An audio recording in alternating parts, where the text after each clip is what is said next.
Because when you have solutions, there's no problems. Right? And if somebody says, oh man, I don't like this guy, I don't do this, what's the solution?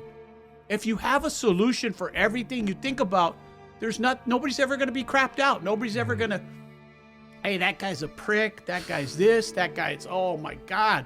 You walk into a room, in a round table of rooms, and everybody, there's the shit talking, there's the acceleration of their attitude and everything. But guess what? At the end of the day, you try to keep your circle in reality.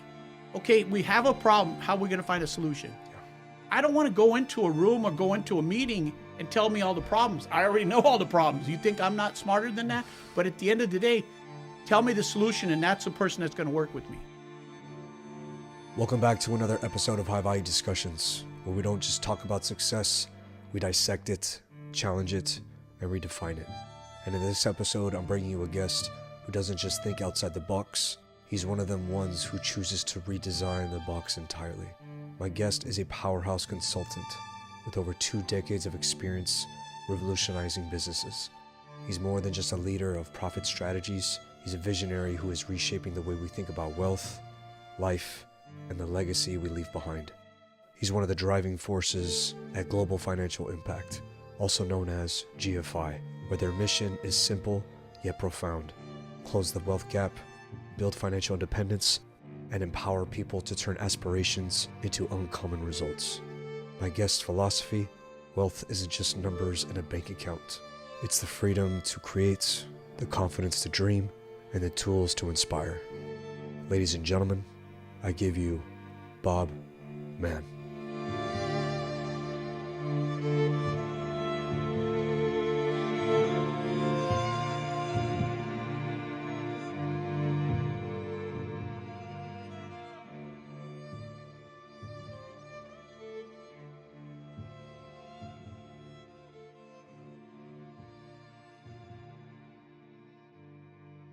I kind of grew up a little bit in the streets, maybe a lot in the streets, and grew and kind of learned the goods, the bads, and the differences, because it was in the early 80s when all this happened.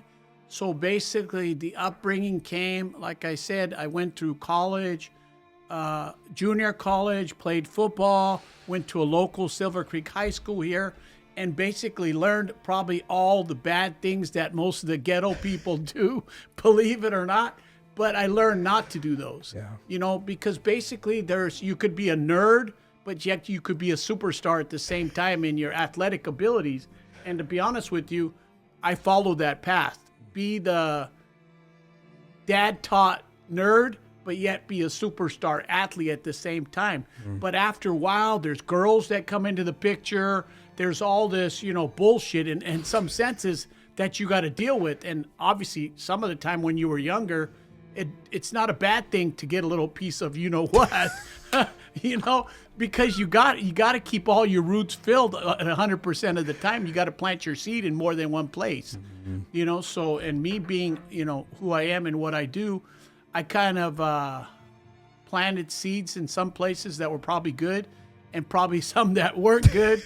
But at the end of the day, it was all fun. Yeah. I could not regret one time other than going back and doing it over again. I would do it 10 times over again from what I learned in the next 40 years of my life to today. And you were telling me a lot of things off air about your father, how he had a health scare, and it kind of helped you change your own trajectory personally. Yeah. And I feel like we all have that, where we deal with a certain scare when it comes to the family, when it comes to ourselves, and it's like, oh, I need to make a change here. Yeah. And for you, it was the family scare. It was your father. So I basically, my life was around, I was about 29 years old when my father had his first outburst of a stroke. And from that point on, I lived my life on a how do you say it, in a way that you were afraid of dying, but I wasn't afraid of dying. I figured I was bulletproof. I'm going and going. Nothing's ever going to happen to me. And then I started getting a little hesitant when I got to his age. When I became 55 and I looked, I go, okay, I made it to 56. I made it to 57. And then boom, let me turn back time, sorry. At 55, 56, I had my stroke just the same way he did. And guess what? It woke me up. It's going from bulletproof, I don't give a shit what you do to me, nobody's going to touch me, right? Because I'm bulletproof. You know, I was kind of like Superman, which is probably what they called me, and I have a little plaque for that too. I figured I became Superman, but as soon as I had that stroke, guess what? My life went silent. It's like, why is this happening to me? And then you figure, okay, it's in your genes, it's everything. But I think one of the things that's happened in that lifetime of mine is that I cared about everybody else's well-being instead of my own. And what happened, because you have a big heart, you have all these great things, you prosper other people, and you figured that blessing would come to you. But it got to a point in your life where God says, enough is enough. You're not backpedaling enough to take care of yourself physically, mentally, drinking, not drinking, because sometimes you drown your anger, your all that with alcohol. I mean, it becomes a situation where you're working hard, you're 4 a.m. till midnight till the job gets done. And then I had some great loyal people that stuck with me in the industry that I was in. And basically it became, we were number one in everything we did. I could not settle to be number two. My whole career, anything I did in life, number one. And that drove me with this passion that I'm never going to change that. You know, I had the stroke. COVID started like a couple months after that. I sold my interest in the business.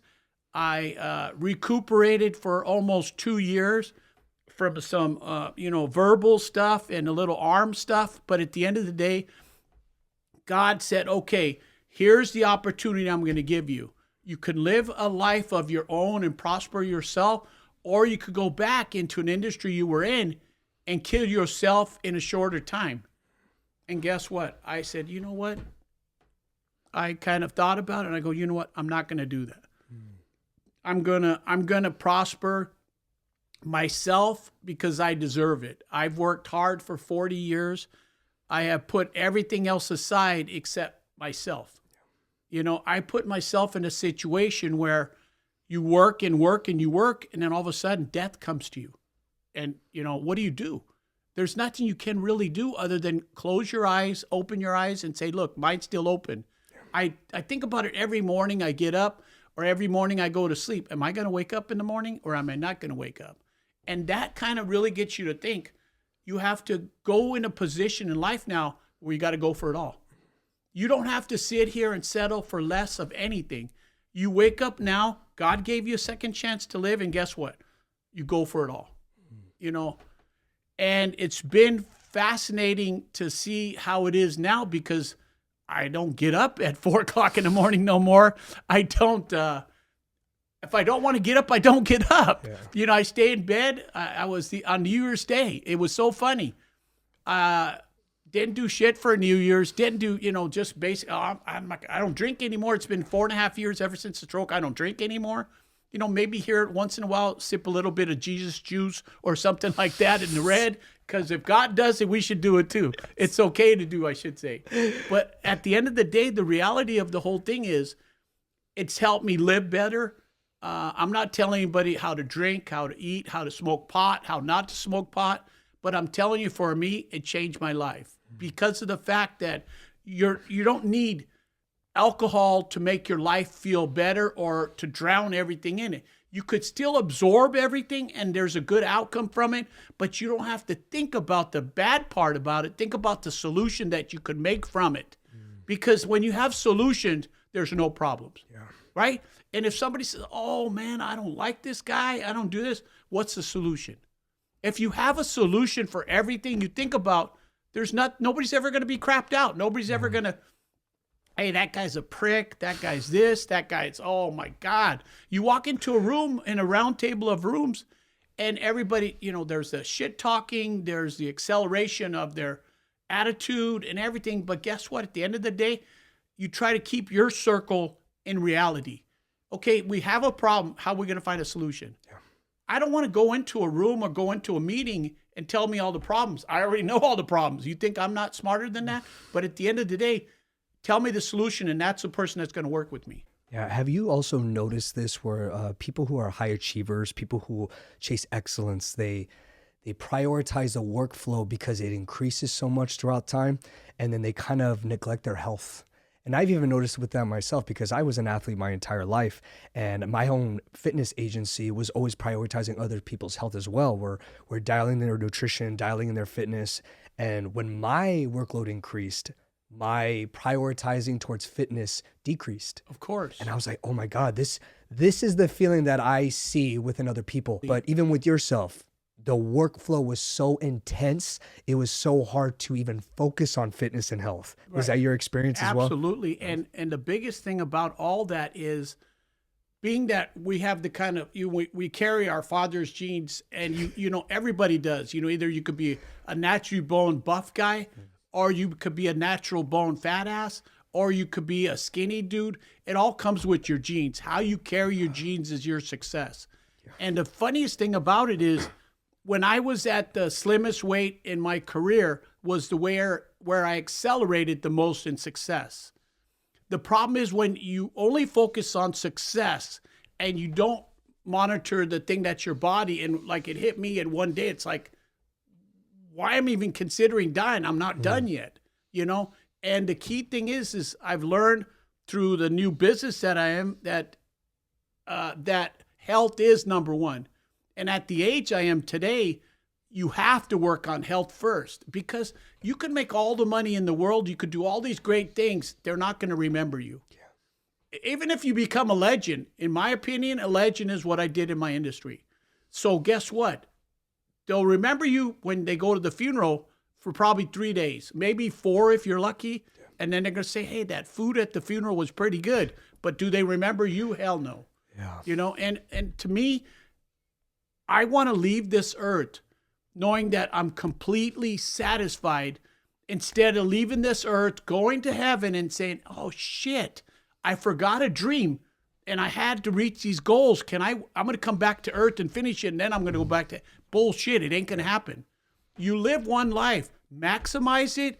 And if you minimize it, you're going to be that much bored, and you're going to end up going to heaven with the dream left. When your father had that health scare, and when you stepped up to the plate, you're like, oh, I need to make some money. I need to be the man of the house now. Right. What was the sector or the industry that you ventured off to the point where you were confident, we're like, this is going to help me change my family's life? You know, the career that I went into was strictly hustling in so many different fields. I went from career to career. I went from the car business to the real estate business, whatever had the dollar in it. That's what everybody does that's a hustler, and especially in East San Jose, besides drugs and everything else, that's all there is. I mean, because you have to number one, have a great mouthpiece. You have to be truthful and ethical with the people you're dealing with. Because what's going to happen, even to this day, the reason I have such a great reputation in the car industry that I was in was because I was ethical, and I always gave them the best deal in the world. It wasn't about me. The way you create 4,000 or 5,000 clients a year they became repetitious. They kept coming back, and they kept coming back. And that's what makes you successful. And it's obviously your personality too. Don't get me wrong. Yeah. I mean, I was in a room with you, and probably the first legal time we met, you know, shaking hands and everything, we met and we hit it off. You know, it's awesome when you have a personality like myself and yours too, that guess what? We laughed, we joked, we went and had some dinner at 2:00 in the morning when nothing's open in Monterey, which shame on Monterey. We barely got a pizza. Yeah, and the power goes out. I mean, look, what else can we ask for in Monterey? The worst storm ever, and we were there. Can you believe that? That's what I like about people like who are such outliers and who chase success and excellence is they have to have this personality. Yep. If you do not have this personality, You're not going to win. You're not going to win. How could you? How could you enter into a room and be able to talk to a group of people in any field, in any sector? Right. You need to have that confidence as an individual. And if you don't, how could you go far in life? Right. Especially now. Like, look where we are currently. We're in Silicon Valley. Yep. It is very busy bees over here. And if you cannot walk into a room or a certain floor or an industry and be confident to have a genuine, long conversation with them, my friend, It doesn't work. work on it. If Yeah. you can't do it now, work on it right now, Yeah. because it pays dividends to be able to make somebody intrigued. You know, you walk into a room, everybody's going, who's that? Who's that? And, you know, I love it. And plus, I don't dress like an ordinary guy. You know, the thing is I try to be different in every single tone I'm in. You know, if you walk into a room and there's a bunch of people with tuxedos on, I'm going to make my tuxedo different. Yeah. You know, and I made mine different. And if one day I want to wear a gold chain, and I don't care if it's the President of the United States with his red tie and everything, I want to be thoroughly noticed, right? It's not that I wear this chain to be badass and ghetto and all that. We bring reality to people that there's millionaires wearing chains like this. The only reason I brought it today was because you have to have courage to make something out of life. You know, and I saw it, I go, you know what? I don't have to say a word. All I got to do is wear this chain, and guess what? Everybody knows what I'm talking about. Unless you define yourself of who you are and what you are, my whole success story has been be different. If you're the same as everybody else, then go to work at McDonald's and be like everybody else, because it's Starbucks. Just go there because everybody says the same thing. But if you want to be super successful and different, stay different. You know, the only way life's going to be good for you is if you stay different. I have always learned if I am the same as everybody else, I'm not going to prosper. Even being in Silicon Valley, Google, they dress the same now. They're all jeans and torn up T-shirts and all that. Walking right? around barefoot. I remember walking around barefoot, yes. But the funniest thing is when we were going through our upbringing, suit and tie, you were a badass. You know, Cavaricci's at the nightclubs. I don't even know if you remember this, but there was pants called Cavaricci's that came all the way past your belt. But if you wore those and you have a good physique, guess what? You were a badass. Yeah. You were seriously a badass. Oh, who are those guys? They're badasses. Yeah. And you know what the funny thing is there's now I see people with tattoos all over their body. I go, what happened? You don't know who you were, so you had to tat yourself up so people recognize who you are? We didn't have that in our generation. The only people that have tattoo was gangsters. Yeah. Gangsters. And here, now I'm looking around, these are all gangsters. But in reality, they're not. They're little scared people that needed identity. They truly needed identity. And they built their identity following somebody else. Rather being somebody your own. And I'm not saying there's anything wrong with tattoos. I wanted to get one in high school that said no fear, because we were a badass football team, and I figured, okay, let's get one. Yeah. But, you know, I just never did. And to the day I wanted to get my one that says mom on it, and I still haven't done it. But by the time I get old enough, it's going to be a wrinkled tattoo. Or to do it, it's going to be a wrinkled tattoo. But, you know, I still got the option of doing it. You know, long as I have some caps to do it with. Yeah, and also you said the word different a few times during that segment. And did you notice at a certain time when you know you were different? Because I feel like we always hit that moment where we're like, I don't like where this is going. I don't like the situation I'm in. I don't like this field or this feeling at all. I need to make a change, and I need to be a little different here. That means I need to walk different. I need to talk different. I need to move different. I need to be in different rooms. When was that moment for you?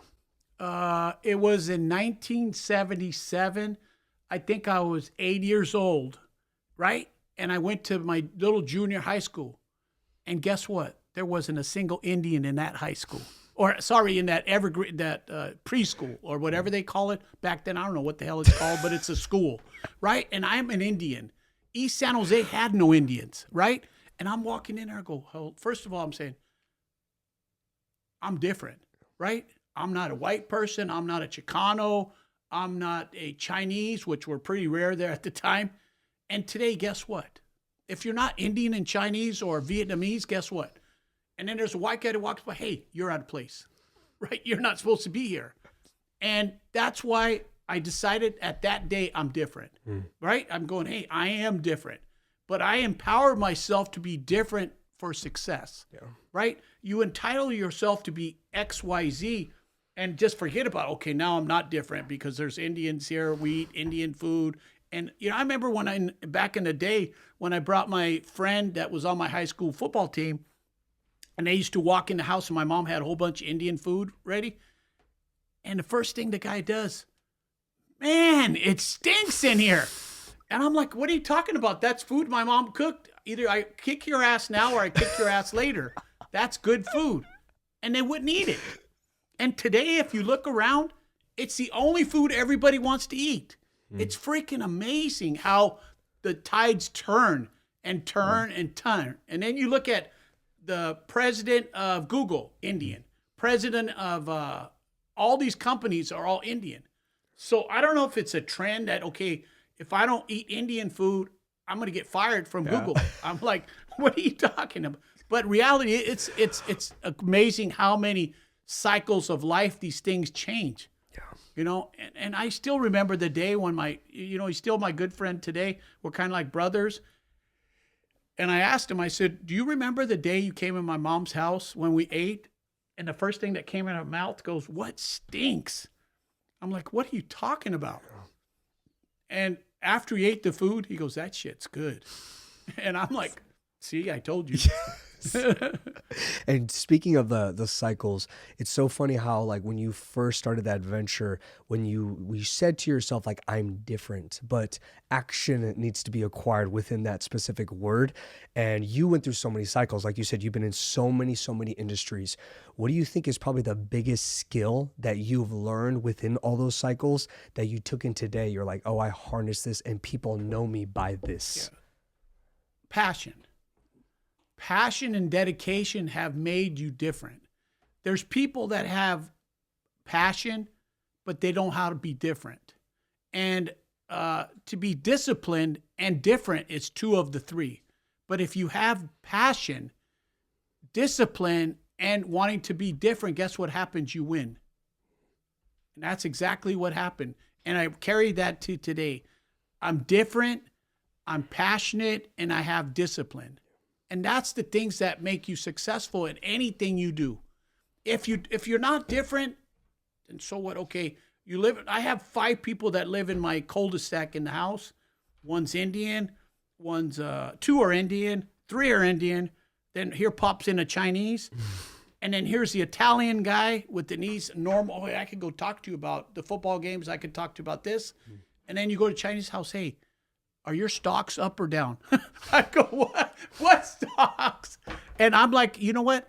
They're all different, right? In their own little ways, they're all different, right? But you focus on each and every one of them, and you figure out what the good stuff is out of everyone, right? And that's how you stay in a relationship with every one of those people, is you bring the best out of them.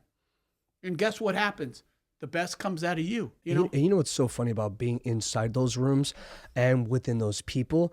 You actually need to make sure that you are valuable. So when you do enter these rooms, you are of use. Right. You can't just go in there and absorb information. And then when you get pulled aside and people are like wondering, oh, who are you? What do you do? Et cetera, et cetera. And if you're like, oh, I'm just here attending. I'm just like, you got to put yourself at some status and to the point where people are asking you questions and then you're able to respond confidently. Right. When did you know that you were at that level to be able to enter a room and be of use? I would say probably as soon as I left high school. I think at that point I knew I was different already because of the cultural background. I knew that I had to do something to be possessed, to be better than everybody else. And at that point, you know, I to be honest with you, in high school, I had the only Corvette that which didn't exist other than Smokey and the Bandit, which is probably way before your time, the Firebird and all that good stuff. But I did it with possessions, you know, like fancy cars. The whole guys came, oh, let's go take that Corvette out. Let's go those. So physical items is what made me different.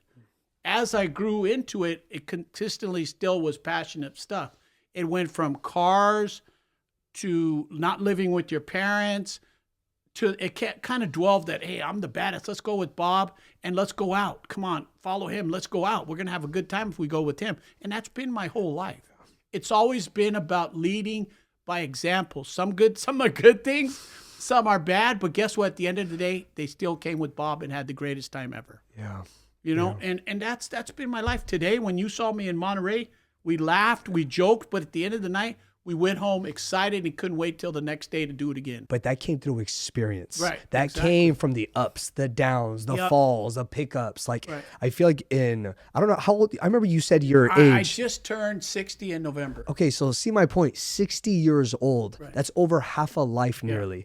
And I know you've been through so much more experience, Right. especially through all these cycles of all these industries. What's probably one of the biggest lessons that you've learned when changing industries, and how did you adapt to every single one of them? That's an interesting question because it's pretty deep, you know, because some of it was self-inflicted wounds from learning from what's right and what's wrong. Some were just from boredom. This bores me today. I got to go do something else, you know. And then I was always very passionate about money. You know, obviously you can't do anything without money. And the thing that I believe in anything is that if you want to be at the top, money will come. The key thing is always be passionate about what you do. Don't put yourself in a position where, you know what, I've given this all in all, but it's not working. Yeah. But it's not working because you got to look at the mirror. That's the only reason shit isn't working. There's people that are the same as you, maybe a different color, maybe a different nationality, whatever, but they have the same head, the same eyes, maybe not the same color. They have a mouthpiece or they don't have a mouthpiece, and they have arms and legs. Guess what? What's different? Yeah. It's your passion of driving. You got to be a driving force and be ahead of the game and let everybody else come with you. And that's what honestly has made me successful. The different parts of the different fields they're all the same thing. Yeah. Right? You could say they're different. Oh, well, I went from the car business to the real estate business to the insurance business, which I'm in now. And guess what? I have an uphill battle because I've never done it before. And guess what? I need to win. Yeah. And the way I'm going to win is, sure, listen to some other people and do all that. But if I don't have the discipline and the heart and the compassion and the passion to do it, I won't be successful. Yeah. I could always, do it this way or you're not going to be successful. But if you do not have the passion to do it that way because you're not accepting it, you will not be successful. I don't care what anybody says. It may take you longer, but the weirdest thing about life is you always feel you could do it better. And guess what? When there's a system in place, it's harder to do it better because you haven't fulfilled the system yet to be successful. Once you've driven yourself through the system and you've won, then guess what? You keep adding stuff to the system from what you believe is not proper or that has a little icing that you could put on the cake to be the super winner. Yeah. You know? Yeah. And that's kind of how I feel about this industry I'm in now. It's kind of like, in my opinion, it's a great industry. It was never taught in high school. It was never taught in any college. And it's financial literacy. And basically, once I get this shit all the way down, watch out because I'm coming after everybody's ass. I don't give a shit who they are. I'm coming after you, motherfuckers. And I'll be that straight up. And no joke, I'm coming after you.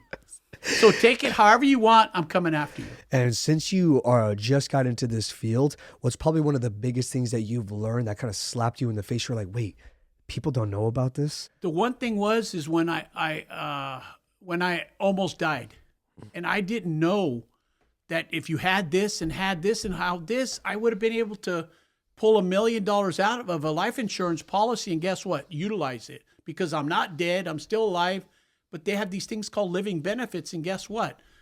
If I would have saved the money that I saved and got policies when I was 40, 50, let's say even 35 years old, today that policy would have been worth millions and millions of dollars. And guess what? All I had to do was say, I had a stroke. I can't talk. I can't do this. And they would advance you money on it. It's amazing. And I learned all this stuff. And guess what? I said, I am the stupidest SOB in the world that I didn't capture all this 30 years ago. But you know what? It's a living, learning lesson that today I want to pass this all on to the young ones. And that's what my honest passion is, to make financial literacy a top-notch priority. See, I'll tell you, 70, 80% of the people, oh, no, I don't want to do that. I'm not going to. Why? Why am I going to do that? Why am I going to take $100 out of my paycheck and make my kids have something left over? If I die, at least they're going to get a policy worth whatever dollar amount you want to put on it. Why am I going to do that? I'm just going to die and make them work hard like I did. That's showing stupidity. I don't give a shit what anybody says. It's stupidity. Then why you putting them through college, right? Why are you paying all these dollars to put people to college? And at the end of the day, if you croak over tomorrow, you have nothing to give them. You can't leave anything for the wife because you didn't think smart. You think stupid, and guess what you did? Stupidity. Those 7 Big Macs that you ordered and ate, guess what? You only had to use today only 1 Big Mac for a policy. Because they're 10 or 11 freaking bucks. Yeah. And I gave up McDonald's only for that reason. Yeah. Why do you think they don't shove this in our faces at a much younger time frame? Because the government controls our lives. That's why. They have 401ks out there. There's things about 401ks that today make me laugh. And we used to have them at my company, right? We got everybody a 401k and all that stuff. Today, I laugh about it only for 2 reasons. The government controls your money, and the government and the business controls your destiny. So if 2 people are controlling your life, but yet you're putting money away, why are you doing it? Right? And here's the best part about it. At the end of the day, why don't you wake up and control your own investment so when you do retire, you have enough money to retire with? Right?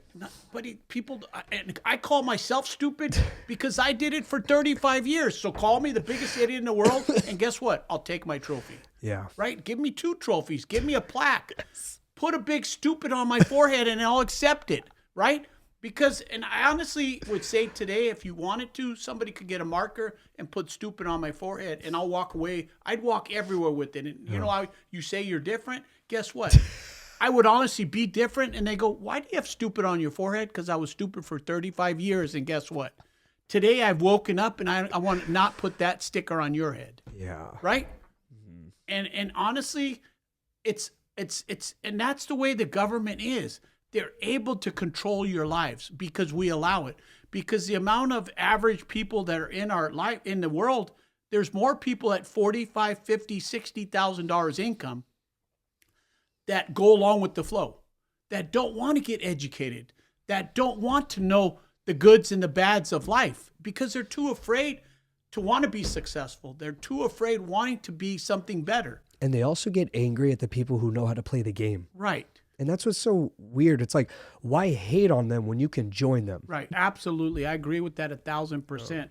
But, it's getting a little deeper than that. We have TVs we say we're going to watch. If people don't have TVs because they can't afford it, guess what they do? Have a cell phone for Facebook, Instagram, YouTube. And guess what? What are you learning? What are you going to share with your family tomorrow?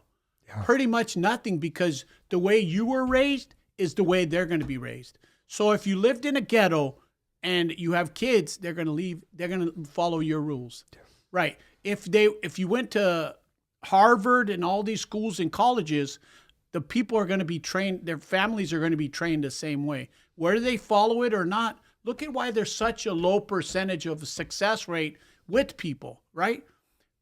I'd say it's probably less than 5% people are wealthy, and the other 90 or 95 are just average. Why? Because we want to be that way, right? So unless you change the formula, that's why, in my opinion, the Rockefellers came in the 1800s, started something that they knew if they kept it to themselves, they'll be the 1%. Yeah. They planted their seed in soil. They didn't plant their seed into hotels and all that. They planted their seed in soil, because guess what soil brought them? hotels, all that. It wasn't that, okay, well, he bought hotels, he put his money in life insurance.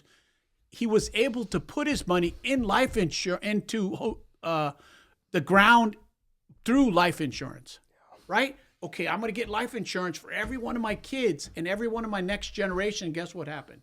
They were able to borrow from that and put more soil, more seed in the soil. And guess what? It just kept growing and growing. But why would we share this with anybody else? There's no reason to. Why? Yeah. Because we will be the 1%. Everybody be talking to us for 20 generations down the road. Yeah, the Rockefellers, they're a bunch of rich people. Well, why can't we be rich? You know why?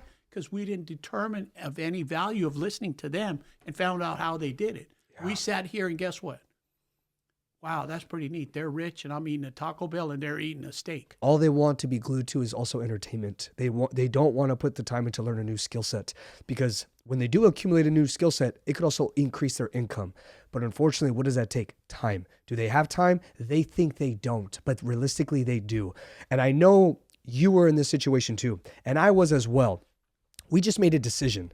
Like, I don't like the way things are going. I made the decision to change the trajectory. Nobody else is going to pat me on the back and assist me and feed me and do all this other stuff and make me go to the gym and make me do this, that. It's your decision to go be great if you want to or not. Correct. But at the end of the day, it's a decision. Right. And if you can't make the decision, if you keep deciding to chase entertainment, if you keep deciding to chase cheap dopamine hits, that's not going to do anything for you long term. Right. You're going to be stagnant. And where's stagnant? It's dying. Right. But you know that. I know that. That's why we made the change. We're like, I don't like that life. I like this life. Right. And I like the personal enhancement, the personal stock. Right. How we're putting so much into us and it constantly raises. Right. I like that better rather than deteriorating day by day. It's an easy decision to choose from, right? Well, the biggest thing that I think that has been in our conversation we're having is we are proud to be different. But the key thing is we are love being uncomfortable, right? I mean, think about it. If we were comfortable, would we do this podcast? Hell no. No. Why? Yeah. Why? I don't need to look at a camera. I'd rather be doing something else, you know? But it's not that. The good thing about this, it's a great conversation. And the conversation, hopefully somebody on YouTube hears it and goes, you know what? I want to be uncomfortable. Yeah. I want to be in a situation. I want to be challenged. I want to have a destiny that's beyond anybody else's destiny, and I want to win. The key thing is if you want to win, that's all you need to do. I remember in football, I couldn't wait to get in the game and win. And that was the only thing on our mind was win. How, when, and where do we win? And guess what? We won. Yeah. You know, we may have lost a couple of games, but we lost them because we didn't have the focus on what we needed to be on. Yeah. And people lose focus every day. I mean, like I told you on New Year's Eve, bed by 10 o'clock, what bell do you want me to hear ring? I said, buddy, I don't need to help bells to ring anymore. Mm-hmm. But I woke up in the morning, you know, like I was hungover because I was tired, right? And I didn't drink or anything. But the funny thing is I woke up, my bed's too comfortable. I looked up and I said, hey, let's see what's on TV. It's usually a parade or something, or maybe a football game. Instead, I was watching movies on Netflix. I saw Aretha Franklin's movie, how she lived and died. Then it went on to Sienna or Selma, where the bridge and all that, it was all, and it just kept going and going. And I'm going, okay, you know what? This was a great history lesson that repeated in my head how everybody went from white, black, yellow, green, or whatever color, and how people hated on people for no reason. It's like, man, you wake up and you go, man, your life's pretty good. You're able to get on a TV and watch 40-year-old history. I think it was actually older than, I think it was like 60 years ago that this all happened. But I sometimes go, holy stuff. I mean, holy mess that I look at this and I go, thank God we're different.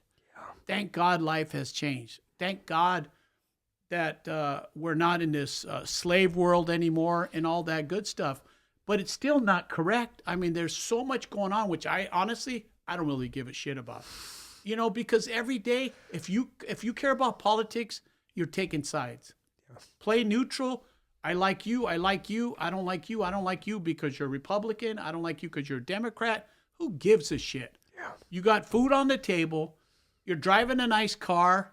You're doing good in whatever you're doing, and you're different and you're growing. That's all you want to see in life. Yeah. And you want to pass a good message on to your kids if you have kids, and you want to be an example, right? And the funny thing is some people don't want to be an example, but you know what? Shame on them.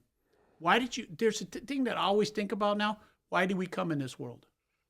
We were destined for success because you woke up, you were brought up by your mother. She pushed you out and gave you birth. But what did you do about it? Yeah. Did you sit there and ask her for money for your whole life and say, Mom, can you feed me? And you're 60 years old. Mom, can you feed me? One of the key things I feel very, very, very good about in my life is when my dad died at such a young age, he made a promise. He made me make a promise to him that if something happens to me, please make sure you take care of your mother. Yeah. And the reason that he did that, in my opinion, is he was going to go to India to see his mom on her deathbed. But because of all this controversy with Indira Gandhi and all that, he was kind of in a situation because he was a Sikh at the time, and they wouldn't let him into the country. So he never got to see his mom, and she passed. So, and that's why I think he passed that message on to me, make sure you take care of your mom. So it's been I think it's been close to 40 years since he died, and I haven't missed a beat. You know, she's turning 90 in March, and, you know, she has more energy than I do. You know, she calls me every morning, 6, 7 o'clock. Or no, 10 o'clock. Are you still in bed? And you know what the funny thing, sometimes I am. But it's the passion that she has to make sure that I'm up after my stroke, that I'm up in the morning. And then if I miss her call at night, she's worried. Oh, maybe he's passed out and he can't get up, or maybe something's wrong. Yeah. You know, and all that. So the passion that your mother gives you in life is there's no other greatness that you could have, because she's always, no matter what age she is, whatever, she always takes care of her kids. You know, some will call them kittens, some will call them their dogs or their whatever. Yeah. They have that passion that'll never go away. Yeah. So I'm blessed to have that passion that your mom, no matter what, whether it's you're in a bad mood, a good mood, you have to answer the phone. Yeah, Mom, I love you, even though your day's going shitty, you know, or whatever's going on in your day. You never show that to the mom you love. You never sit to go, Mom, you know what? I'm having the shittiest day in the world, because you don't want her to worry. Yeah. Right? And that's the greatest passion that I've always learned. Never let the other person worry that work for you or care about you. Don't tell them your internal problem. Save those for yourself. And like I said at the beginning of this thing, find a solution. Yeah. That's it. If you don't find a solution for every problem you have, your life's going to be screwed up. Yeah. Because you're more worried about something that's simple and that can be fixed simple, but you make it hard. Yeah. Because you bring in 100 people in to solve a 5-second problem. Why? Because you're that way. You're not different. Yes. I've heard this term before, and I know you would agree, that a mother's love is as closest to the thing that we have to God's love. I agree with you 100%. I've never made her feel in any way ever that she's embarrassed for me to be her son. Yeah. You know, because you never want to put a mom in a position to have, oh, that's not my son. I don't know who that is. Just think about it, if you have that feeling in life where your son or daughter is an embarrassment, you know, or like not even an embarrassment. Why can't you love your family? You know, when they raised you, they brought you, like your mom is the first key thing that really bugs me, is when you don't come home to make your mom angry.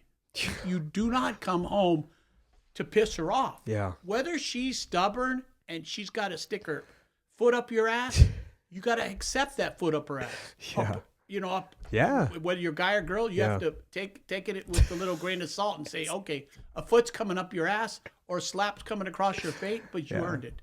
Yeah. Right? 110%.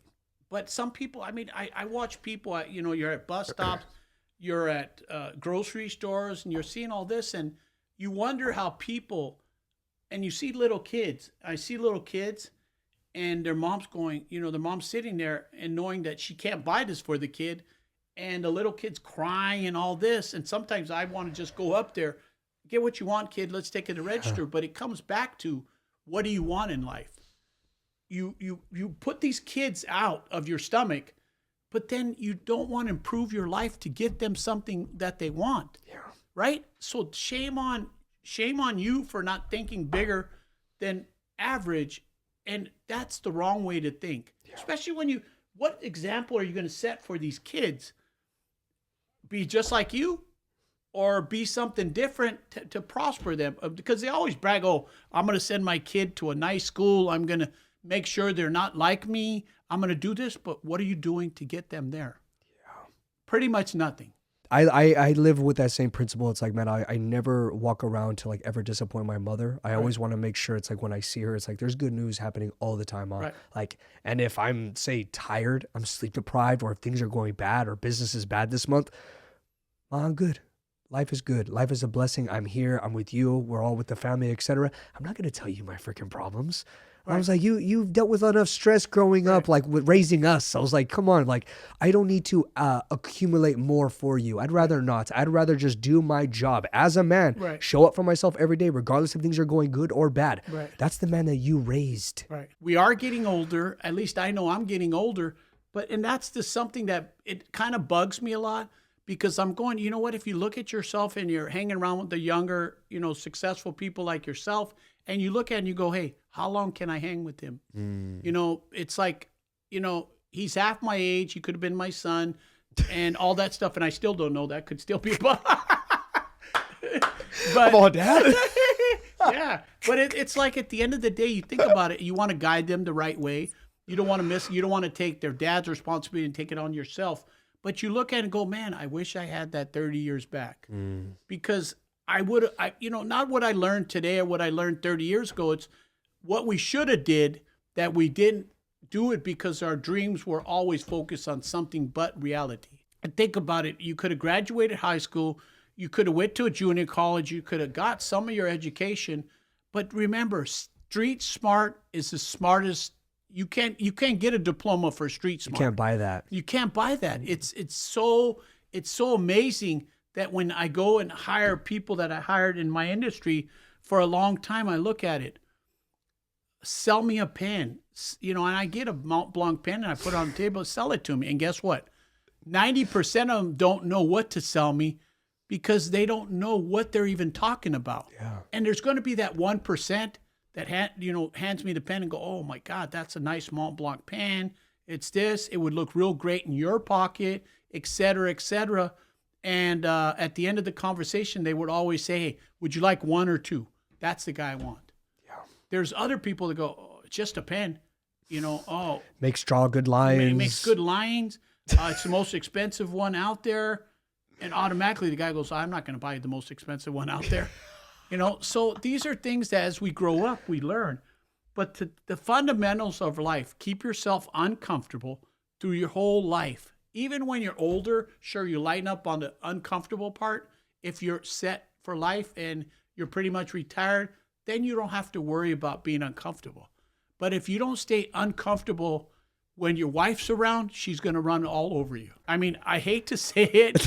They will find every angle to be the, not bully, but they will make sure that they have a grasp on your cojones. And it's not bad, but that's what I'm saying. Through your whole lifetime, you should stay uncomfortable. Yeah. Because success will keep coming and going. But once you start loosening the screw and being comfortable, guess what's going to happen? You will lose the battle of life. It's always going to be in the perception of the person and what they bring to you. Yeah. I truly believe, just talking to in the first 5 minutes, spending some time in Monterey with you, you're an outspoken person, you have a compassion to win, and you have a desire to be very successful. Even when you said you read half these books, I would have burned half of them the first day. Because if I take the time to read all this shit, I'd be living the life of Tony Robbins rather than Bob Mann, right? Or Warren Buffett. Sure, I listen to a lot of Warren Buffett stuff. But he reads 90% of his day. Yeah, but the problem is you get the key components out of every issue. Yeah. You read the beginning, a couple things in the beginning, couple things in the middle, and obviously the end, because success story is in the end. Yeah. Right? And I'm not saying I don't like books, but I've always been in my whole lifetime is, damn, if I had to read all these books, that's going to be 3 years of my life gone. Yes. And what am I going to do after those 3 years? Okay, I'm going to be confused. You know why?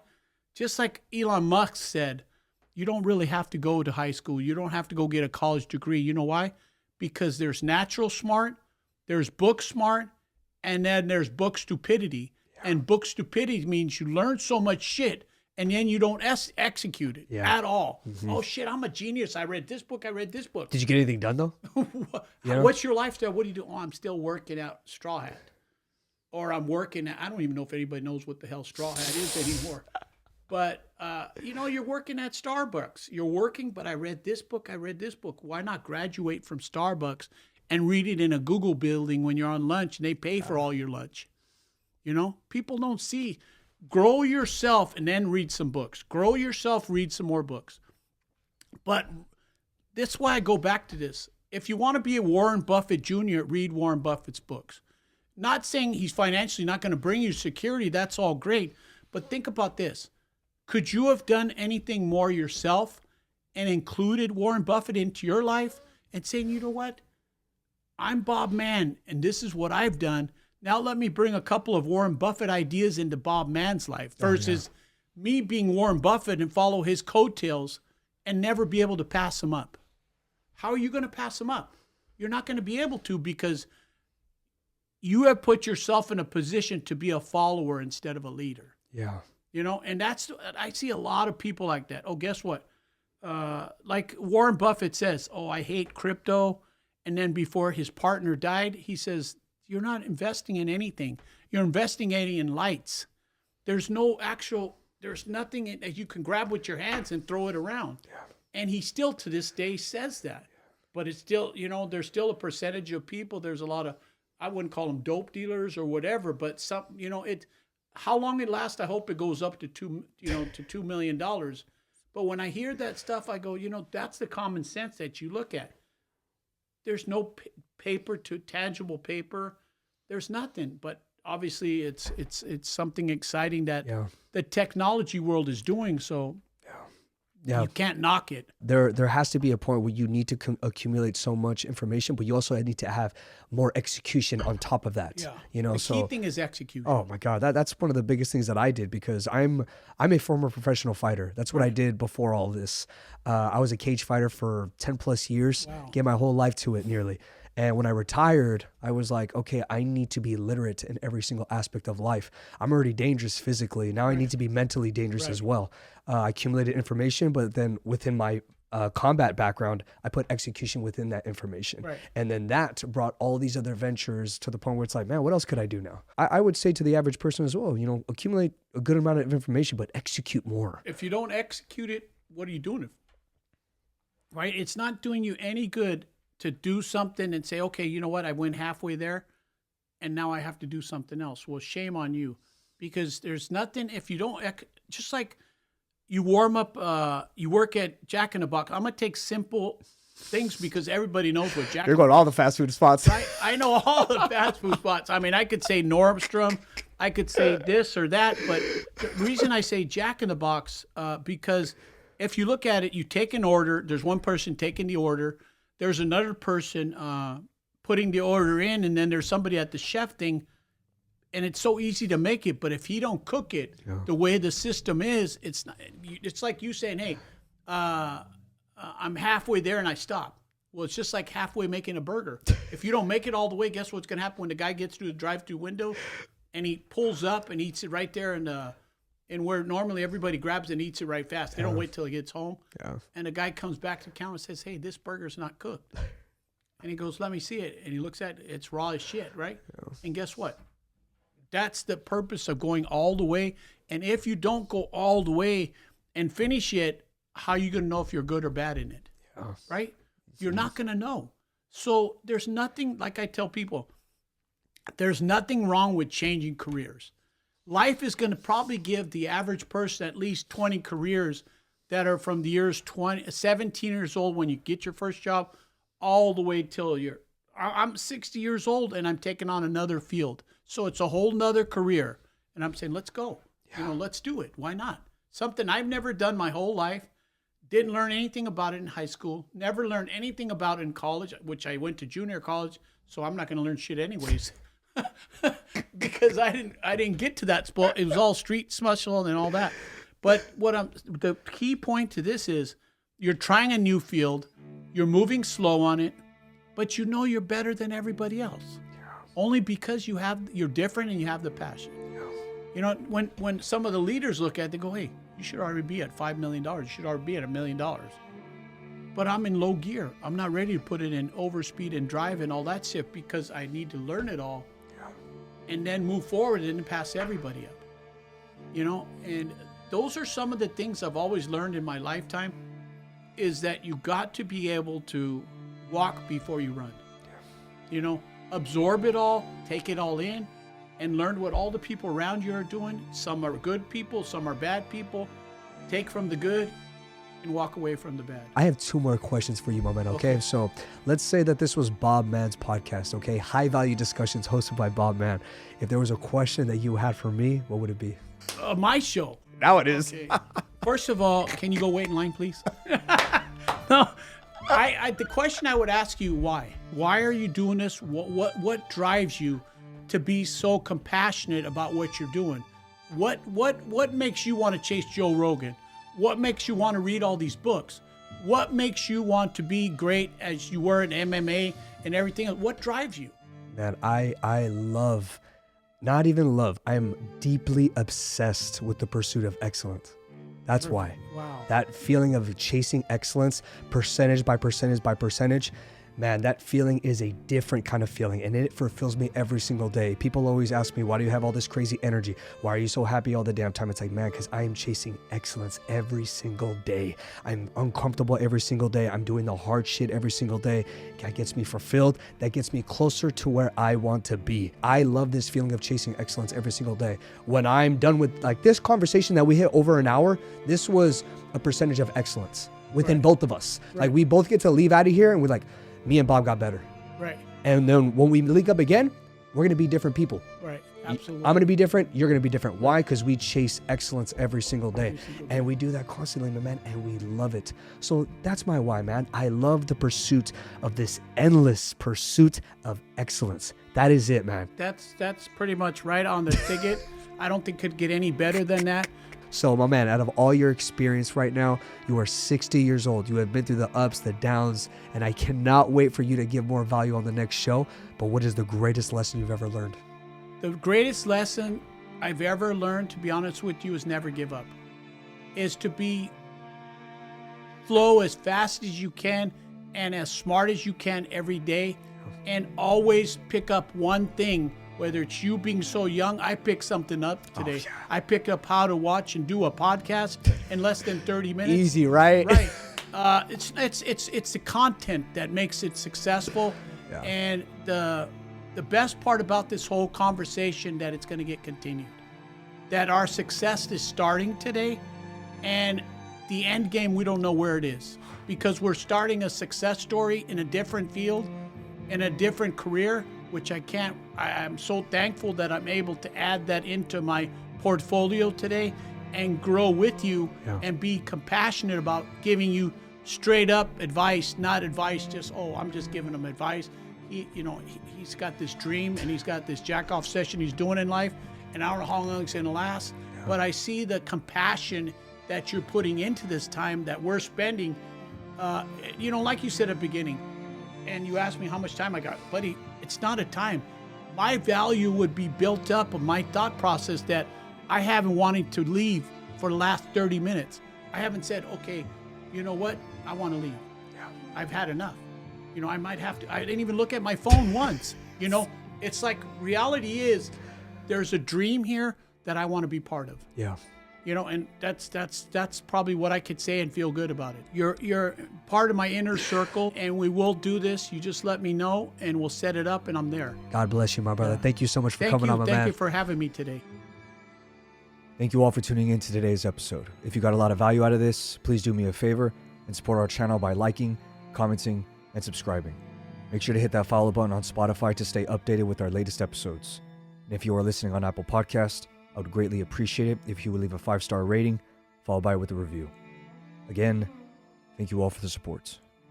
Stay loving, stay hungry, and stay excellent.